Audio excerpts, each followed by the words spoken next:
Hi, and welcome to the Story of Cooking. I'm Sarah Nicholas.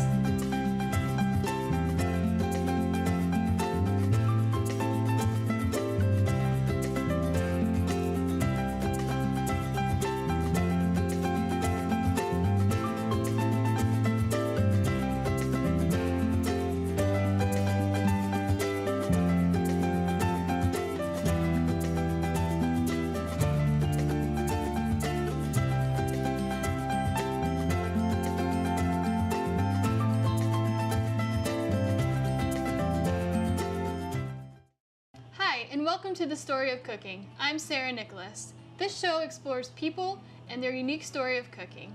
Each week we're going to be looking at a different group of people and how you can create their story in your own kitchen.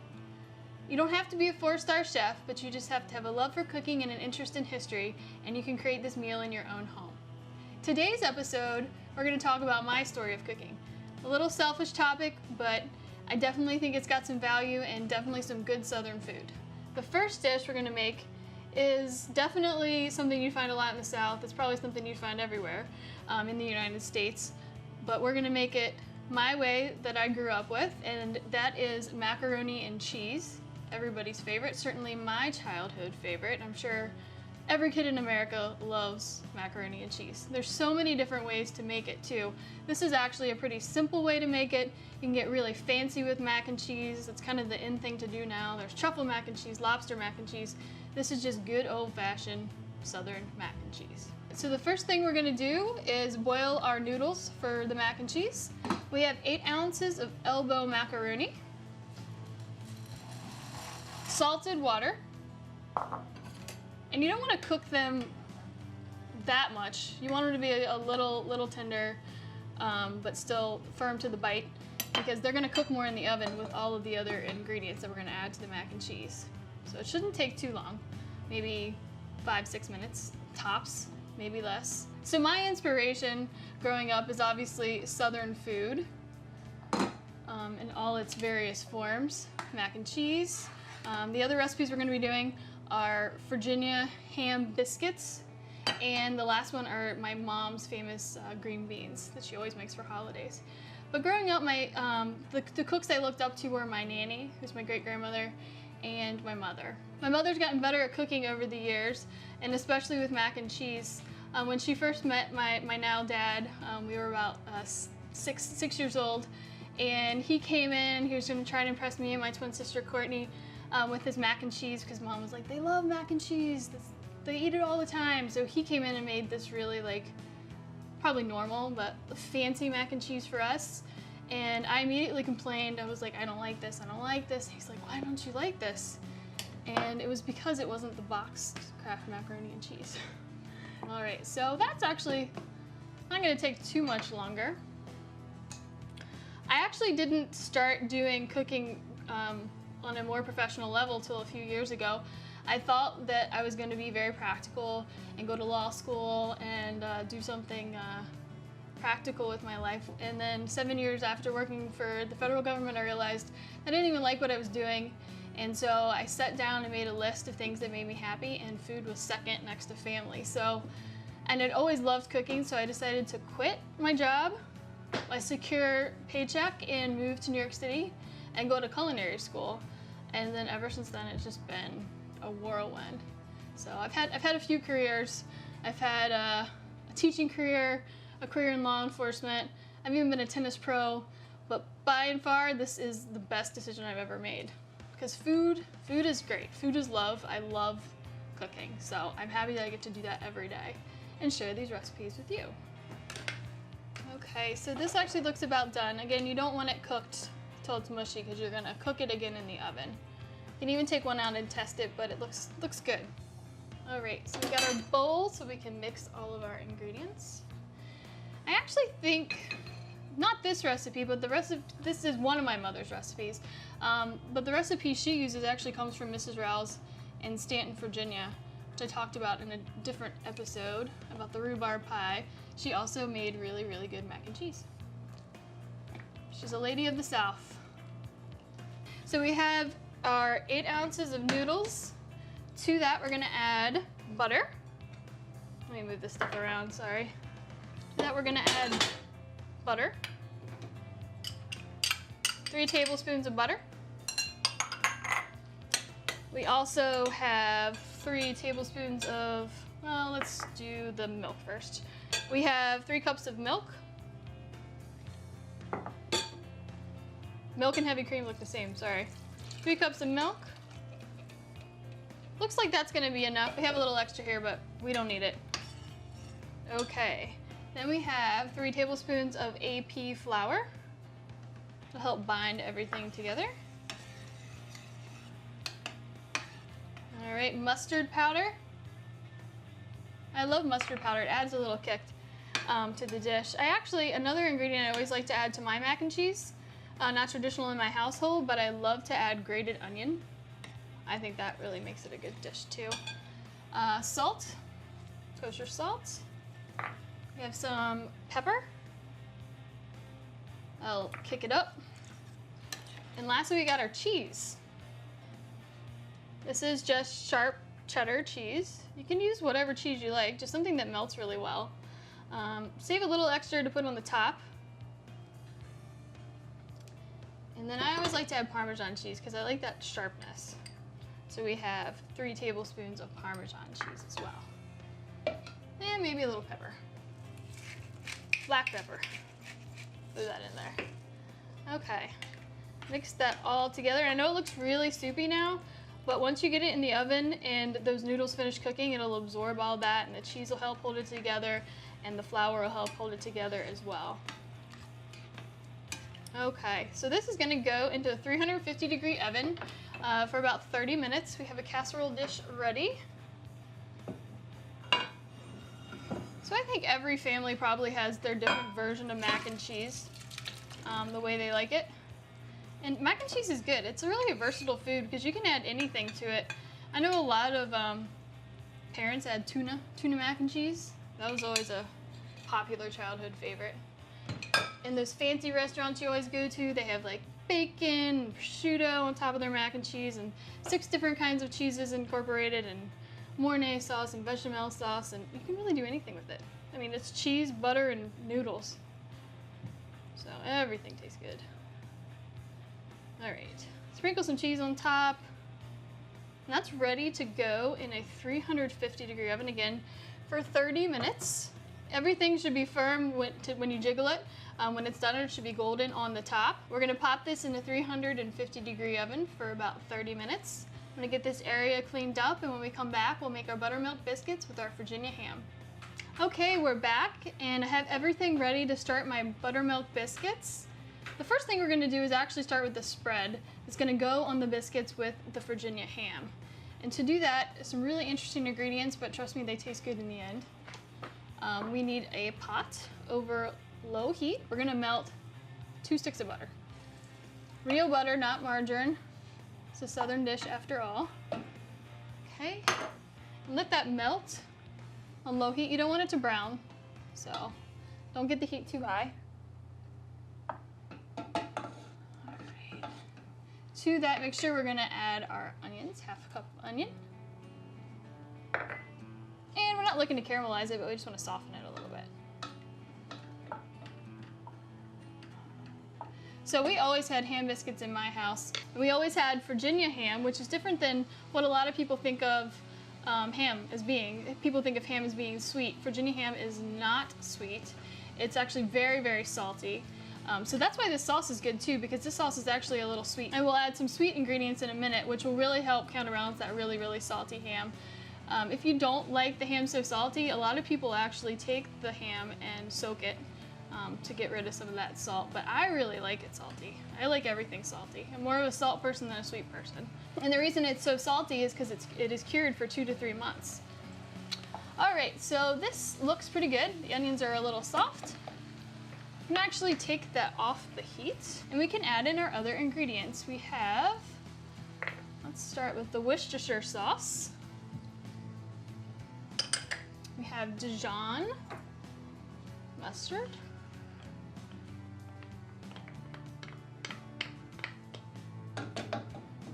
Okay.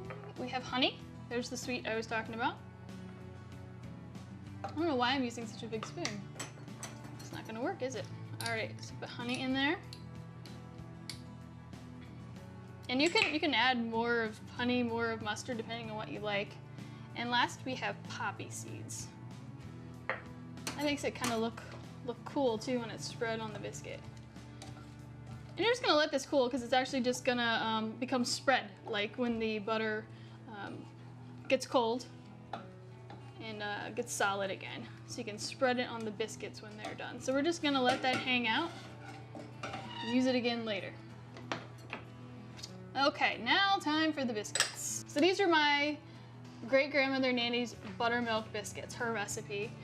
And she made buttermilk biscuits every day. She grew up on she lived on a horse farm in Virginia. And so she would make a dozen biscuits for everybody that worked on the farm every day. So she was quite the baker, and this recipe is really good, very old-fashioned. So we're gonna start with our dry ingredients. We have 3 cups of AP flour. Get it all over me. We have baking powder and baking soda. You can sift all this together would probably be the better way to go. Actually, my nanny's probably rolling over in her grave that I did not sift these together, but I didn't, so we're just gonna stir them together. Okay. Let's add some salt as well. That'll help. Okay, and to that, you can use vegetable shortening, which is what I'm going to use today. A lot of people in the South still use lard. You can use lard as well, which is very good. But you want to make sure it's cold. You're going to cut it into the dry mixture. And you can use whatever tool you have. If you have a whisk, that might work. You might actually use your hands. They have a thing called a cutter. It looks like a half moon shape. And it's actually got these whisk-like extensions on them, and it actually cuts the butter or the shortening into the dry mixture. But you can use a whisk. It doesn't work quite as well, and it might take a little longer, but you can do it this way. Also, you can use a fork. It's got the prongs too. Anything that has prongs, you can cut the shortening or lard or whatever you're using into the mixture. I think probably vegetable shortening is probably a little more popular than lard nowadays. All right, see how that's kind of sandy consistency? The shortening's cut into the dry mixture. See, it's even okay if you do it with your hands. The problem with doing it with your hands is sometimes your body temperature is a little too hot and it kind of melts the shortening. So if you're a really cold-handed person like I usually am, it might work. Best pastry chefs probably have the coldest hands. Okay, so last ingredient is the buttermilk. You can pour that in and mix it all up. So if you don't have buttermilk, I live in the north now. I live in New York, and I was trying to make these biscuits for my in-laws not too long ago, and I went to the store to get buttermilk. I actually went to the store to get grits too, and I couldn't find either. I was like, where am I living? They don't have buttermilk or grits, but they didn't. So there's actually an easy way to make buttermilk, or make a buttermilk tasting, something that tastes like buttermilk. All you have to do is take whole milk and add a little vinegar. It'll have the same effect in the biscuits. So that's a pretty good tip. So these biscuits are obviously going to be topped with the ham in the spread. I actually have a really funny story about country ham, a recent story. I just said that I am new to New York, and I'm from Virginia, but now I live in New York after I got married and went to culinary school, moved to New York, and I have in-laws that have lived in New York most of their life. My mom decided she was going to show a little Southern hospitality, and she decided that she was going to send them a Virginia ham. So it arrived right before Christmas, and it was huge. It was, I don't even know how much it weighed. It probably weighed, I don't know, at least 18 pounds. I don't know, that's probably dramatic. But it was really, really big, and they were like, what are we gonna do with this? And they never really, had a lot of experience with Virginia ham. So I was really excited. I was like, well, I'll show you what to do with Virginia ham. So I made ham 3 ways. I made these biscuits. I made a pasta because they're Sicilian. My husband's mother is Sicilian. And so I made a pasta with the ham, and I think I had peas in there. I don't know, it was really good. And then I actually crumbled ham on top of a cobbler. You cut the ham up and you put it in a pan and just crisp it up like you would bacon and crumple it on top of something sweet. So good. Kind of goes with the whole like popular thing of having like bacon and everything, and in chocolate and desserts. Virginia ham can be the same way. Okay, so I am kneading the dough. Needs a little more flour. Just trying to form a ball so I can roll it out into biscuits. You don't want to knead it too much, but. So anyway, needless to say, the ham was a big hit. However, we still have leftovers and it's still in the freezer. We still can't get rid of that ham. But it is so good. You can put it on sandwiches, do anything you want with it. And it's also, it freezes really well. In case you have the pleasure of getting an 18-pound ham from your in-laws. It freezes really well. Okay, so we're gonna roll these out. Rolling pin. Put a little flour on the rolling pin.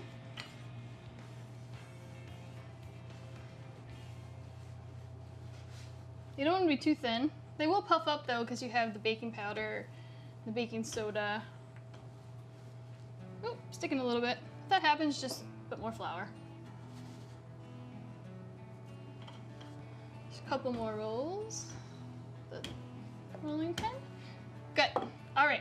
If you don't have a cookie cutter, which I do not have a cookie cutter today, you can be very industrious and use the top of a mason jar. As long as it's the right size you want, you can use anything as long as it cuts, which this does. We have our pan ready for the oven. All right, and just cut them out. Little rings. I kind of like them like a little thinner when I'm making ham biscuits, just because they are going to puff up some, and you want it to be able to you want to be able to bite the biscuit when you eat it. You don't want to have a huge mouthful. You want to be able to get your mouth around it. So,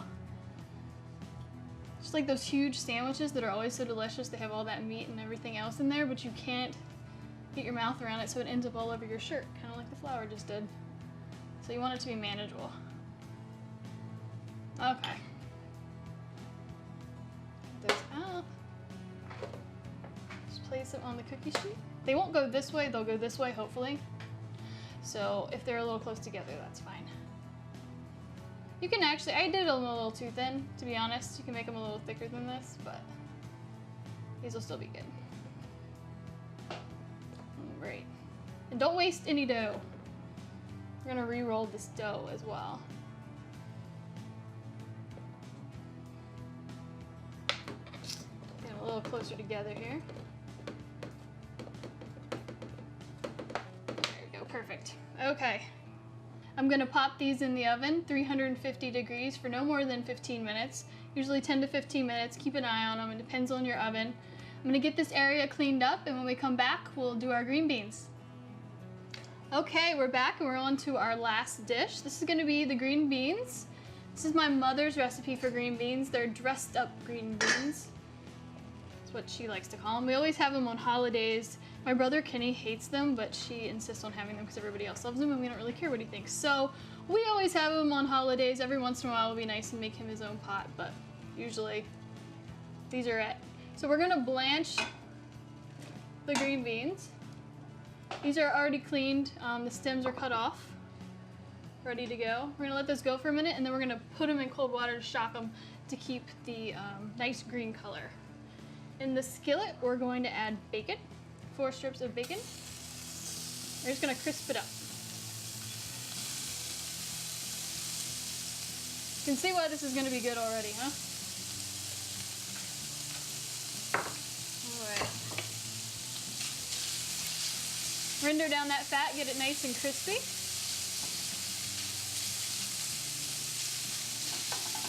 soon as some of the fat cooks out, we can add our onions. My mom actually removes, after she crisps the bacon, she removes it and then adds the onions and just cooks the onions in the bacon fat, but I like to cook it all together. just as easy. Get the onions a little caramelized too.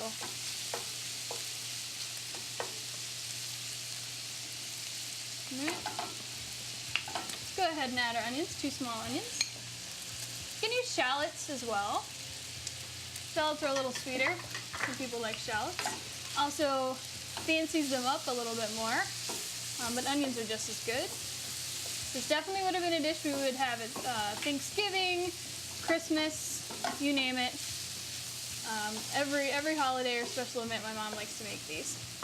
Even when we have the family potlucks that I talked about in a different episode, this might be a dish that my mom would bring for the family potluck. All right, we're gonna let that go for a few more minutes. So as you can see, all these recipes are definitely very Southern, and they're the way I like to eat still, and I like to cook still. I went to a French Culinary Institute. It's now known as the International Culinary Center in Manhattan. So I learned a lot of French techniques, and they're all very good. It was good that I learned them, and I learned some really good recipes, but I still, when I want to do cooking in my own home, I like to do Southern cooking. And you can still use those good French techniques for any type of cooking. Just learning how to chop something properly is invaluable. All right, so the green beans, oops, lost one. Sorry about that. The green beans look good. I'm gonna drop them into cold water. I like my green beans still a little crispy. You can cook them longer if you like them a little mushier.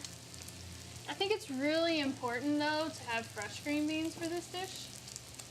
I don't know why you would ever cook it with canned green beans, so try to avoid doing that. They're so much better this way. Keep losing them. All right. One more, 2 more. This probably wasn't the best tool to use for this. There we go. Okay. So, getting crispy. Once that fat's rendered and the bacon looks like it's getting crispy, then you can start adding your green beans and the rest of your ingredients. Okay. Let's go ahead and toss these green beans in here. Again, should definitely make sure, you should probably drain these, but for time's sake, I'm just gonna grab them and shake them, because you don't want that extra water in the grease because it will splatter when it hits when there's a lot of extra water, so just be careful. That wasn't too bad. Grease burns are not fun burns. Okay. Toss those around.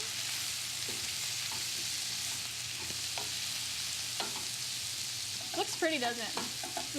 When you blanch beans and then shock them in cold water, they just keep that nice bright color. All right, last 2 ingredients. We have red wine vinegar. You can actually use apple cider vinegar as well. And sugar. That'll help caramelize everything in the pan. I'm gonna let this go a minute or 2 longer. In the meantime, I'm gonna get this area all cleaned up, and when we come back, we'll have all 3 dishes plated. Okay, we're back and we have everything plated, the perfect Southern meal. All you need is a tall glass of sweet iced tea. We have our green beans with the bacon and the onions. Our mac and cheese with the sharp cheddar and a little Parmesan to add a kick. And then we also have my favorite, the Buttermilk Biscuits with the Virginia cured salt ham and the nice little poppy seed spread to add a little sweetness. Looks great. Thank you for joining me on this chapter of the story of cooking. I'm Sarah Nicholas. See you next time.